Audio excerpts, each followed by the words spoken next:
He scans the skyline above Berlin with the practiced calm of a man who has flown this city into and out of his life more times than he can count.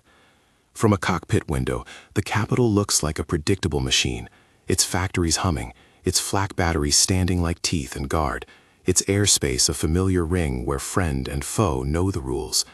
For years, that ring has meant safety for the Luftwaffe fighter that can survive only so far from home. Beyond it, the blue becomes a place for bombers and losses. Inside it, pilots think, they are at home. Then, without warning, a silhouette appears at a range he swore was impossible.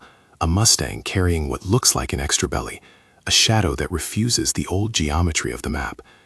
It is not just the plane that surprises him. It is what the plane represents, a quiet, mechanical rewrite of distance. The bubble he trusted, his sanctuary over the capital, has begun to leak. When the P-51 Mustang began to fight with auxiliary tanks slung beneath its wings and fuselage, it did something simple and radical. It put time and space back in Allied hands. That simple addition, a removable tank that could be jettisoned when empty or in a fight, allowed fighters to follow bombers into skies that previously had been the Luftwaffe's home territory. It did not by itself win battles or decide the war, but as a tactical enabler, combined with a logistics machine that could feed fuel, armaments, and men to the front, it altered the map.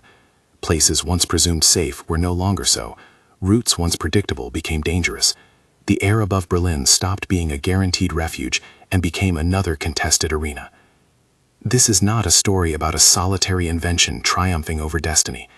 It is a story about the seams in the wartime system, where modest engineering met overwhelming industrial capacity, and where logistics turned a tactical idea into sustained operational reach. The story unfolds at two scales. Up close, it is the startled glance of a fighter pilot who sees an enemy where none should be.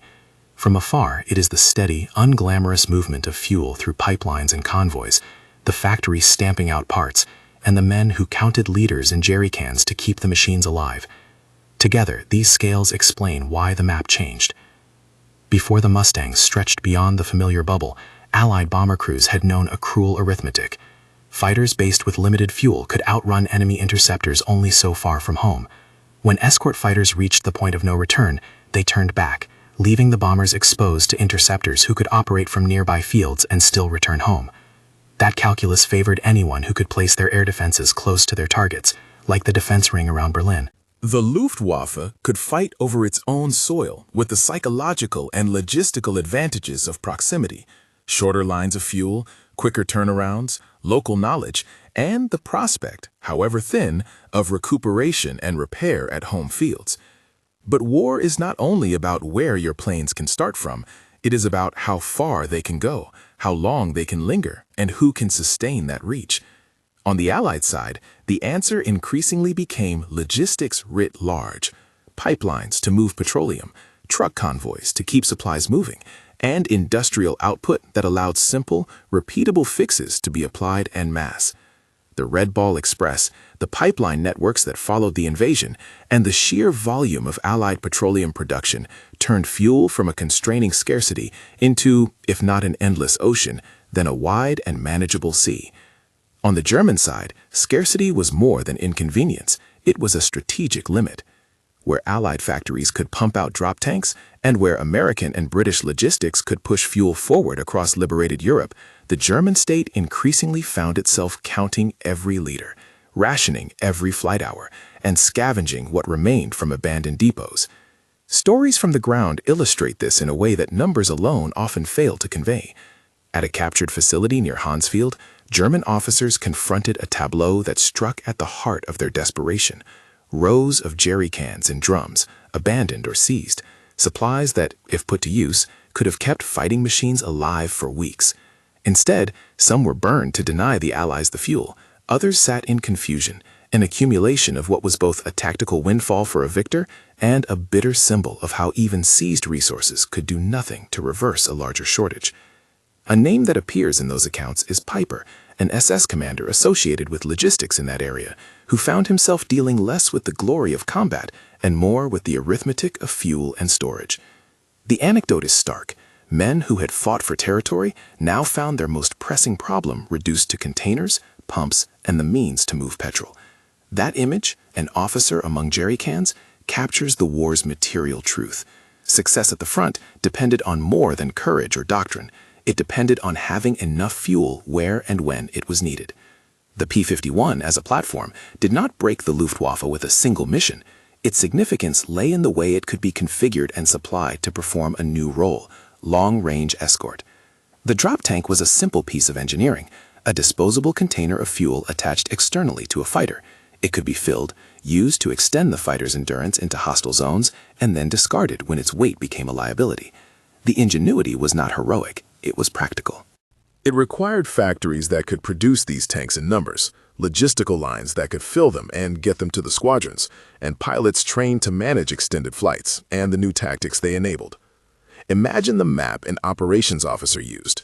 Circles of reach spread out from airfields, each ring a limit beyond which fighters could not linger. Inside the nearest ring, bombers had no escort. Farther out, fighters could accompany them for parts of a mission, but not the whole way. The outer circle was where the green dot of home field still far enough to make a fighter's return possible. Now conceive of a new circle, slightly larger, drawn by a Mustang with extra fuel. It may not have been an immense circle, but against the geometry of late-war European air operations, a modest expansion mattered. Where once bomber formations turned back before striking some targets or entered the most dangerous phases unescorted, they now had a chance of being accompanied deeper into the Reich. The psychological effect on Luftwaffe pilots, who had assumed a certain horizon of safety, was immediate and corrosive. To understand the import of that corrosion, one must understand the unevenness of industrial capacity. The Allied economies, particularly the United States and Britain, could mass-produce not only aircraft, but the supplies these aircraft required. Factories that built thousands of P-51s could also build tens of thousands of drop tanks and maintain the fuel logistics to keep them filled and distributed. On the other side, German industry had been strained by Allied bombing, blockades, and resource shortages. Production still continued, but it was increasingly hampered by shortages of fuel, raw materials, and transport capacity. The result was a widening gap. The Allies could afford to throw logistics at the problem, more aircraft, more fuel, more supportive technology, where Germany had to conserve every resource. This was not merely a matter of quantity. The Allies' ability to innovate and deploy simple, effective additions at scale, drop tanks among them, proved decisive in practice. An innovation is only as valuable as the system that backs it. A cheap, mass-produced fuel tank is worthless without pipelines, storage, and the trucks to deliver fuel to forward airfields. Conversely, a mammoth factory producing engines cannot project power without the diesel, petrol, and men to move it. When engineering fixes met the hydraulic reality of Allied logistics, they multiplied. Back over Berlin, the Luftwaffe pilot felt the consequence. Interceptor tactics that had once relied on a zone of control around home fields now required adjustment. Pilots began to see Mustangs at ranges that had previously belonged only to bombers retreating to the sea. The German fighter force had always relied on rapid turnaround, get fighters up, intercept, land, refuel, and go again. This cycle depends on short supply lines and proximity. When escort fighters could loiter longer over targets, they could shadow formations, contest the bomber box deeper, and force German interceptors to operate further from their secure rear areas or to gamble on longer-range sorties that carried heavier fuel penalties. These gambles drained an already strained fuel supply and increased wear on aircraft and crews. The psychological effect on the German side was as palpable as the physical one. Pilots who once expected brief encounters found themselves in prolonged duels hundreds of miles from their airfields. That sense of losing sanctuary, of watching the protective bubble contract, changed morale. Air defense commanders had to allocate scarce fighters across a broader front, anticipating threats where the map had not previously demanded caution. Resources that might have been conserved for occasional large raids were now needed continuously to respond to a new reality of persistent escort presence. Allied doctrine also evolved to take advantage of the new reach. Fighters that could now accompany bombers increased the effectiveness of daylight strategic bombing by reducing the vulnerability of heavy bomber formations to enemy fighters. Less of the bomber force was left to the mercy of defending interceptors. More of it arrived at the target intact. This reduced attrition not only saved men and material, but gradually altered the Luftwaffe's calculus about committing forces. A defensive force cannot be decisive if it is either outnumbered or short of fuel. Worse yet, if it is predictably expended in attrition that cannot be replaced. Yet even as drop tanks extended reach, operational reality imposed limits. Extended range fighting required maintenance cycles, spare parts, trained crew, and the logistical trails that delivered fuel forward. The Allies could meet those needs because they had created a system that could pump material into the theater. Pipelines ran forward behind the lines, truck convoys pushed fuel into new forward nodes, and industrial throughput in the rear ensured a steady supply. On the German side, the pressure was reverse. Supply lines contracted, depots burned or were captured, and the ability to mobilize fuel as a tool of defense was undermined. The Hansfeld captures were emblematic. Fuel existed there in physical form, but could not reconstitute a strategic capacity. There is an image worth returning to, an animated map, the kind modern documentaries use, where rings of reach spread like ripples from Allied airfields. At first, the ring barely grazes the fringes of Berlin. Later, with drop tanks and sustained logistics, that ring presses against the city's perimeters. Each incremental expansion, each additional minute of fuel on a fighter's clock, nudges the boundary of contested airspace outward. For a pilot trained to think in fuel gauges and return arcs, that translates into a new kind of risk. A blue silhouette appearing where none had been expected becomes the sign of a broader systemic shift. The human stories tied to these shifts often read less like battlefield heroics than like arithmetic. A German logistics officer counting barrels, a British or American pilot checking his auxiliary sump before a long flight, mechanics who greased fittings and loaded drop tanks by the dozen, convoy drivers who risked ambush to keep the lines open, engineers and production managers in distant factories who made decisions about which parts to prioritize. Each actor, performing mundane tasks, fed into the larger picture where a simple fuel container could make the difference between escorted and unescorted bombing runs. Among the striking contrasts of the late war period is the treatment of fuel as both the most prosaic and the most strategic resource. Fuel tanks, pipelines, drums, and jerry cans are not glamorous. They are the sinews of power. For the Allies, controlling those sinews meant converting tactical innovations into operational capability. For the Germans, losing control of them meant that even brilliant tactics could not be sustained. At Hansfeld, the scene of captured fuel became immoral, a material wealth that arrived too late or in the wrong hands to reverse the broader structural shortage. The technical simplicity of the drop tank should not make it invisible in the story of aerial strategy. The apparatus required no grand breakthrough, just practical engineering that was producible at scale. Because it could be manufactured widely and used with minimal retraining, it spread rapidly through units that could be supplied. Once fighters could be routinely fitted with auxiliary tanks, commanders began to plan operations with a different expectation, that bombers could be more safely escorted farther afield. That expectation altered mission planning, altered pilot strain, and ultimately altered the distribution of risk in the air campaign. But we must resist a teleological reading, the idea that once drop tanks existed, aerial supremacy was assured. The change they produced was contingent and cumulative. Drop tanks had to be manufactured, transported, and provided to the units that needed them. Pilots had to learn to manage extended flights, and mechanics had to handle the additional maintenance load. And none of this would matter if the opposing side had unlimited reserves to throw back. The fact that Germany was constrained in manpower, fuel, and industrial output meant that drop tank innovation was particularly effective. An innovation that expands reach is most decisive when the enemy cannot respond in kind. The map metaphor helps make this clear. A technology that merely redraws the edge of a contested area matters most when the defender cannot push the frontier back. When one side can keep producing and moving resources forward while the other side cannot, even minor shifts in capability compound. The Allies could place more fighters farther forward because they had the logistics to do so. The Germans could not mirror that shift because their fuel and production lines were crimped. Over time, the accumulated effect of extended escort manifested not in immediate dramatic collapses, but in attritional trends. Fewer bombers lost to fighter attack, longer and riskier sorties demanded of German interceptors, and a growing mismatch between what the Luftwaffe could afford to send aloft and what the Allies could sustain in the air. There were choices, too.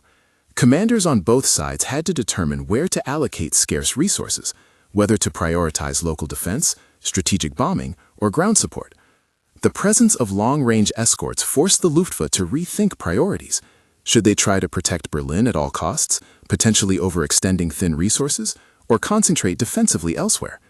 Such strategic dilemmas play out in maps and in memos, but they also play out in human fatigue. Pilots flying sorties with less fuel, crews servicing aircraft with fewer spares, logisticians trying to move what little fuel remained in the face of destruction and capture. Consider the visual contrast. Allied airfields where logistics prioritized endurance, with lines of Mustangs fitted for long missions, and German fields where maintenance crews scraped together parts, and where the emptiness of a fuel depot spoke louder than any triumphant flag. The concrete reality of fuel scarcity, seen in empty drums, ration lists, and burned pipelines, was a story that no single plane could reverse. Yet, paradoxically, an added drop tank on an aircraft, when fed by a robust supply chain, created a tactical leverage that made that scarcity more consequential. And the consequences were felt not only in the air, but on the ground. As bomber formations reached targets with less attrition, their destructive power increased, striking at the factories, rail yards, and depots the Germans needed to fight. Damage to transportation networks and production threatened to compound fuel shortages, creating a feedback loop. Fewer supplies meant fewer sorties. Fewer sorties meant reduced disruption to Allied logistics, and so on. The air campaign and the logistics network fed each other. Improvements in one sphere amplified the effects in the other. Yet for the German pilot in the cockpit above Berlin, such systemic analyses were abstractions.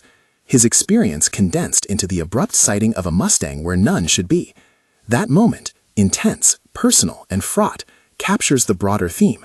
The war's outcome was determined as much in supply yards as over battlefields, and minor technical adjustments could have outsized psychological and operational impact when backed by industrial might. As the air war entered its later stages, the protective ring that once allowed a degree of sanctuary over German cities thinned. From a command perspective, the decision matrix morphed.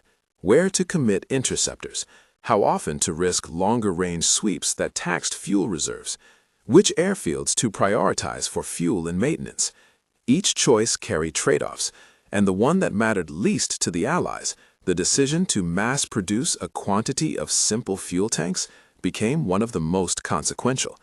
The map had not been redrawn by a single tactic, it was redrawn by a system that allowed that tactic to matter. In the meantime, small scenes continued to play out in captured depots and forward airstrips. At Hansfeld, the presence of usable fuel did not automatically translate into strategic relief. The logistics of moving and utilizing it, trucks, pumps, manpower, security, were the invisible work that determined whether an operational advantage could be seized. In the Allied theater, by contrast, pipelines and organized convoys meant that an innovation like the drop tank could be absorbed rapidly into doctrine. The difference was not one of invention, but of absorption. Who could turn a tactical novelty into doctrine and infrastructure quickly enough to matter? For the Luftwaffe pilot, the shift in the sky was accompanied by a series of mounting anxieties. Each sighting of long-range escort hinted at larger systemic problems. It suggested that the enemy could threaten more than targets. It suggested that they had the logistical depth to sustain operations at that scale. The bubble of safety was not simply a tactical perimeter, it was the map of confidence. As the bubble contracted, confidence did too. At the level of doctrine and campaign planning, this was a pivotal moment. Commanders had to adapt to an enemy who could now contest areas previously considered behind the front lines. The necessary responses, reallocating fighters, conserving fuel, building reserves, were painful and often insufficient. Operational constraints limited the German capacity to counter. Even when local tactical brilliance was available, strategic shortages hamstrung sustained response. That erosion of sanctuary, small, incremental, and ultimately decisive, did not unfold as one dramatic instant. It unfolded through many small decisions and many small mechanical operations. Fill another drop tank, send another convoy, allocate fuel to a Mustang instead of a training sortie, fit an auxiliary tank on a fighter, and teach a pilot how to fly 4 hours instead of 2. When these decisions accumulated, the map changed. Even as this process advanced, there remained uncertainty. Technology could be countered, logistics could be disrupted. The Luftwaffe still had skilled pilots and experience defending home territory, but the balance had shifted in ways that were visible on maps and audible in the cockpit. The image of a protective ring contracting over Berlin is not a metaphorical flourish. It is a factual representation of how range and sustainment altered operational possibilities. It is here, the intersection of a modest technical fix and the horsepower of industrial logistics, that the story pauses and deepens. The narrative must move from the immediate image, the pilot surprised by a Mustang, to a harder question. How did the Allies actually scale this capability, and how did the German system fail to respond? Answering that question requires unpacking the logistical backbone: pipelines that channeled fuel forward, convoys that ferried supplies across liberated territory, the allocation choices in factories that prioritized quantity and interchangeability, and the strategic patience to sustain an attritional campaign. It requires looking not only at aircraft and pilots, but at the men who built drop tanks by the hundred and the drivers who risked ambush to deliver petrol. We will return to those men and machines. We will trace in detail the anatomy of logistics that transformed an idea into operational practice. We will examine how the presence of additional fuel tanks in the hangar translated into different sortie calculations in the sky. And we will listen again to the voices from captured depots, Piper among jerry cans, officers faced with the grotesque irony of fuel they could not use, to understand the human dimension of scarcity. But first, a brief pause. If this subject, how small innovations and logistics reshape the battlefield, resonates with you, subscribe for more deep dives into the machinery of history and the quiet decisions that change maps. Beyond that prompt, the next stage of the story moves into the supply chain itself. To follow the path from factory floor to fighter belly, we must look at three linked systems. The first is production, the capacity to manufacture aircraft parts and the disposable tanks themselves. The second is transport, the networks over land and through improvised pipelines that carried fuel forward. The third is doctrine, the decisions that codified the use of auxiliary tanks into standard escort practice. Each alone is necessary but insufficient. Together, they created the conditions for sustained long-range escort. Production meant more than building a plane. It meant a wartime economy optimized for throughput, stamping out parts, streamlining assembly, and favoring designs that could be produced in volume. The drop tank was ideal in such an environment precisely because it was simple and could be fitted without redesigning the plane. Factories that could churn out thousands of small parts could, with little retooling, turn out thousands of tanks. The political and industrial willingness to prioritize such mass production is a story of planning and foresight as much as of engineering. Transport, meanwhile, was the less glamorous but arguably more decisive link. Fuel must flow. Pipelines, where available, provided the backbone of this flow. Convoys formed the capillaries. The Red Ball Express and other logistics operations, names now part of popular memory, were the arteries that kept Allied forward bases stocked. The ability to move fuel to forward airfields enabled commanders to plan missions that required sustained time on station. Without this transport effort, drop tanks would be a sporadic convenience, not an operational mainstay. Doctrine closed the loop. Tactical innovation becomes strategic only when it is written into plans, accepted by personnel, and supported by training and maintenance. Pilots needed to know how to take off with extra drag, manage fuel mixtures on longer flights, jettison tanks safely, and fight with altered center of gravity dynamics.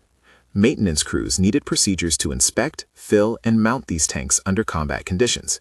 Commanders had to be convinced that investing in this capability would pay dividends in reduced bomber losses or increased operational reach. The uptake of drop tanks into doctrine is where the practical meets the institutional.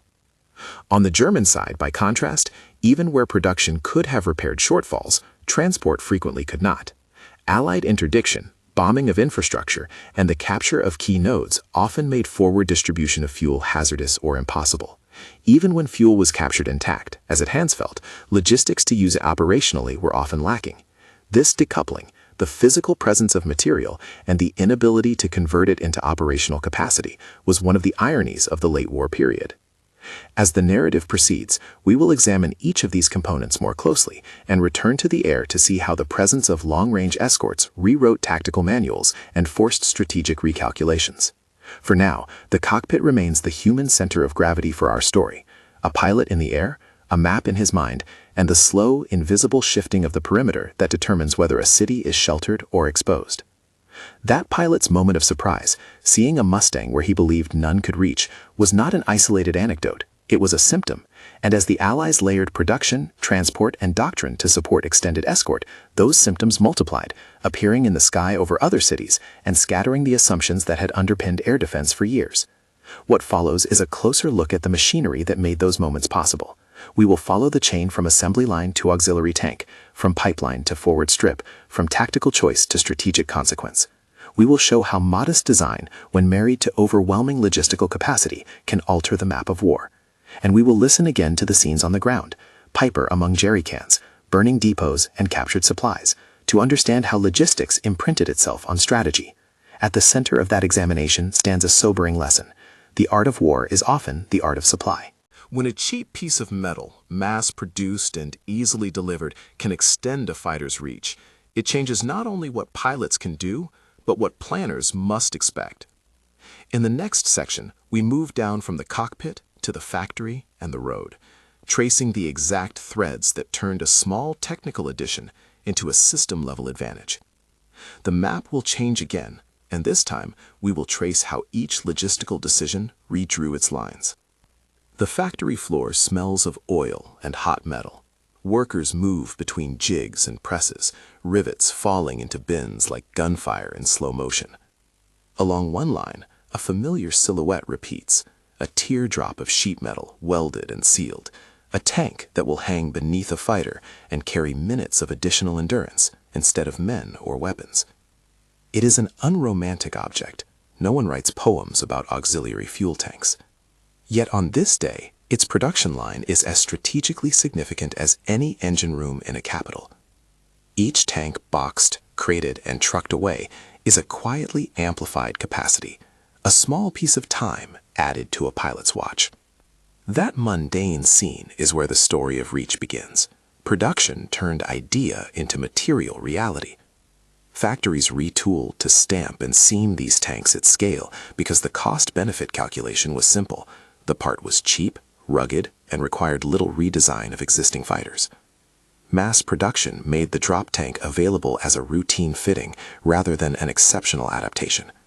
But production alone would have meant little without the vascular system to move fuel where it was needed. The transportation network that carried petrol forward was the second, less glamorous engine. Pipelines, tank trucks, rail cars, and hastily organized convoys knitted liberated territory into a logistical web. In the rear, large storage depots acted like reservoirs. Forward, improvised caches fed the temporary strips that dotted the advancing lines. The Red Ball Express and similar efforts are the high-visibility arteries historians cite, but the theater was also full of lower-profile work, temporary refueling points, makeshift pumps, men filling drums under blackout conditions. When the question of operational reach becomes practical, where do you get the fuel? The answer is almost always the same. Follow the trucks, secure the pipeline, keep the pumps working. The third element, doctrine, sealed the loop. Institutionalizing auxiliary tanks meant changing the habit of planning. Briefing rooms began to include fuel graphs and endurance tables as routinely as maps of flak belts. Pilots trained to accept a little extra drag on takeoff, to trim for different balance conditions, to understand when to jettison a tank for combat performance. Mechanics learned quick mount procedures. Quartermasters learned to stock and tally spare fittings. Commanders adjusted mission profiles around the new possibility of longer escort legs. A tactical innovation that remained a technical curiosity would have changed little. A tactical innovation absorbed into doctrine altered expectations. Those three threads, production, transport, doctrine, are the sinews that connected a factory tank to a Mustang above a German city. Each had to function for the change to propagate. A drop tank sitting in a crate in Virginia mattered less than the same tank fitted, fueled, and flown 3 weeks later from an airfield within reach of the target. That combination created a new operational arithmetic, incremental endurance now multiplied across dozens of fighters and hundreds of sorties. That arithmetic is where the map began to shift. From the German perspective, the effects were both tactical and existential. Tactically, Luftwaffe commanders faced a problem of allocation: how to use scarce interceptors and fuel across a widening zone of potential engagement. If the enemy can place fighters unexpectedly deep, then defenses must be redeployed, reserves must be held further back, and sorties that once required only short hops now required longer commitment and greater consumption. These were not trivial shifts. Each longer sweep consumed fuel and parts and time. Each commitment risked reducing the capacity to respond elsewhere. Strategically, the implications compounded. The Luftwaffe's ability to influence the Allied bombing campaign depended on sustaining sufficient numbers of effective sorties over time. As the Allies reduced bomber losses through escort, German planners confronted a slow attrition. The Luftwaffe could still score tactical successes, but these successes were increasingly costly in a system that could not replace pilots, airframes, or fuel at scale. In practical terms, whenever Allied escorts could make bomber missions less costly, the net effect was a gradual opening of the Reich's industrial skin, rail yards, assembly plants, and fuel depots increasingly vulnerable to sustained attack. Consider for a moment the mental map of a German pilot used to fighting over home soil. The pilot knows the locations of flak concentrations, favorite ambush lanes, and the safe arcs of return to field. On a clear day, he can plot turn points in his head: climb, intercept, return. When a Mustang appears from a direction he did not expect, that moment of surprise is not only tactical, it is epistemic. The world has changed in a way his training did not fully encompass. Repeatedly seeing such surprises reshapes behavior. Pilots become more cautious, less willing to accept risks near their home base because the assumption of sanctuary no longer holds uniformly. The captured depots around Hansfeld and figures like Piper operating among drums and jerry cans are the ground equivalent of that cockpit surprise. Those scenes show fuel as a tangible, measurable constraint. For the German logistics officer at Hansfeld, the presence of captured fuel offered a concrete temptation: use it quickly or deny it to the enemy. But it also underscored the mismatch between immediate resources and systemic capacity. Even abundant jerry cans are inert without the trucks, pumps, personnel, and security to convert liters into sorties.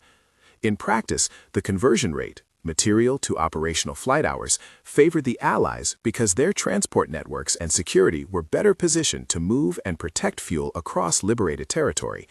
That asymmetry is what allowed incremental tactical innovations to become sustained operational advantages. To visualize how this played out operationally, imagine again a series of concentric circles on a map. Each circle marks the area a fighter can patrol and still return to base.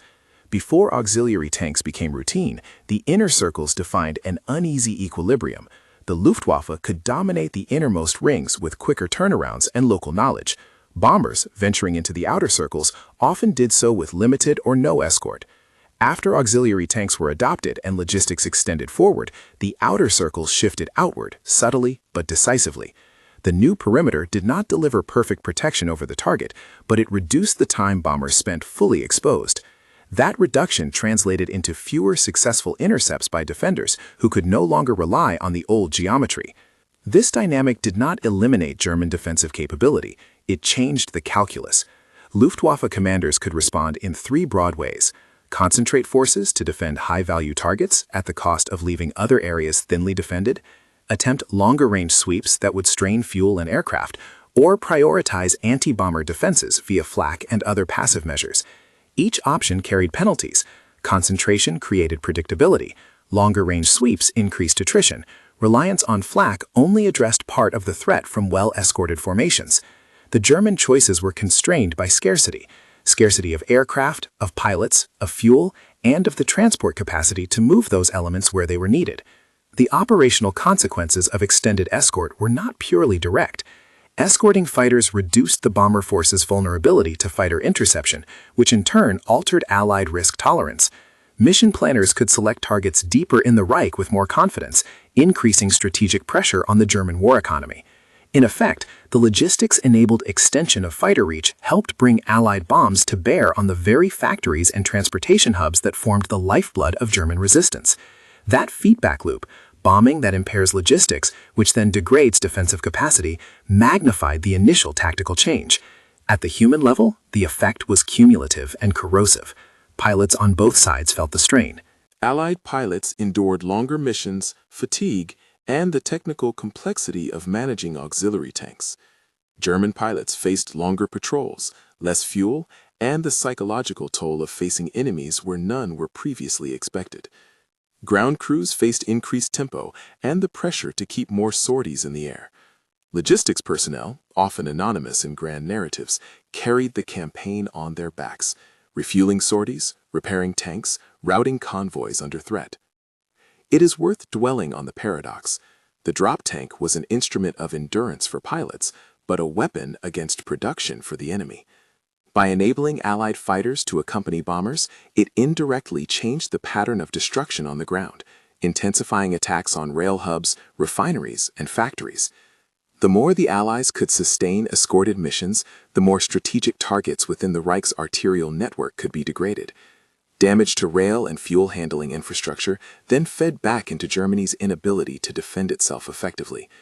The seemingly simple supply of extra minutes to a fighter's clock thus helped initiate a larger systemic unraveling. Yet all this was not preordained. The German war effort contained real adaptive capacities. Tactics evolved, anti-aircraft deployment shifted, and intelligence improved. At times, local brilliance could blunt specific raids, but those adaptations often required resources the Germans could not spare. Training ramps needed time, fuel transfers required secure routes, redeployment of squadrons demanded spare parts and maintenance. Where the Allies could move more material than the enemy could replace, incremental advantages accumulated. The drop tank did not instantly nullify the Luftwaffe, it multiplied the effect of an existing asymmetry. We can see this most clearly when we look at the logistics equation as a set of trade-offs. For the Luftwaffe, every hour of fighter flight cost fuel, spare parts, and wear. Each decision to fly without refueling risked grounding future operations. For Allied planners, producing and distributing additional auxiliary tanks, while costly, was often a preferable expense relative to losing heavy bombers and their crews. That willingness to pay, enabled by industrial scale, made certain tactical choices practical. The Allies accepted a logistical burden to secure operational benefits. The Germans could not always reciprocate. Returning one last time to the cockpit, the image of a pilot scanning for Mustangs retains its moral clarity. His surprise becomes a symbol of strategic realities, a moment when the ground-level arithmetic of fuel and factories shows up to dictate what is possible in the air. When a Mustang appears over Berlin, it is a visible reminder that the war's geometry is fundamentally shaped by supply chains. The fighter with a drop tank is not simply an aircraft. It is the projection of an industrial decision, a logistical chain, and a doctrinal adaptation into the sky. There is a closing irony that profundity demands. The very thing that extended Allied reach, a throwaway, disposable tank, embodies a paradox of modern warfare. It is at once trivial and transformative. Trivial because the object itself is simple, transformative because its utility depends on the mass and movement of resources that only an industrial state can muster. The map changed not because one side had a better plane alone, nor because it fitted more drop tanks per ship, but because one side could absorb the marginal cost of such measures routinely while the other could not. In the end, the story resists violence as spectacle and invites instead a more sober accounting. The Luftwaffe pilots who once believed the skies above Berlin were a sanctuary discovered in gradual and painful increments that sanctuary was shrinking. The contraction was not the result of a single heroic mission, but of a systemic tilt. Factories producing tanks, convoys delivering fuel, pilots trained for extended hours, and commanders willing to write sustained endurance into doctrine. Together, these elements redrew the aerial map. That map, animated on a screen or drawn on the back of an operations chart, shows more than shifting reach circles. It shows a relationship, production feeding logistics, feeding doctrine, feeding tactical consequence.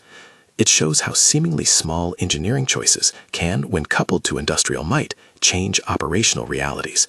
And it shows something mournful too, how the material calculus of war, leaders, drums, spare parts, translates into the lives of men who fly, fight, and fix. So when a Luftwaffe pilot looked up over Berlin and saw a Mustang bearing that extra belly of fuel, he was seeing a much larger configuration of forces than a single machine. He was seeing the product of factories, maps, roads, pipes, and people operating at scale. He was seeing in microcosm why the map of contested airspace no longer matched the familiar lines he had learned to rely upon. If you want to follow the thread further into the construction yards of pipelines, the diaries of convoy drivers, and the tactical manuals that formalized extended escort, there are deeper episodes that trace these connections. In those stories, you will find the same lesson repeated. Logistics and modest engineering, when paired with industrial capacity, can transform what is possible in war. Thank you for watching. If this exploration of how small technologies and vast logistics intersected to change the air war resonates, check the description for sources and watch our next deep dive on how radar, long-range fighters, and command decisions combine to reshape aerial strategy.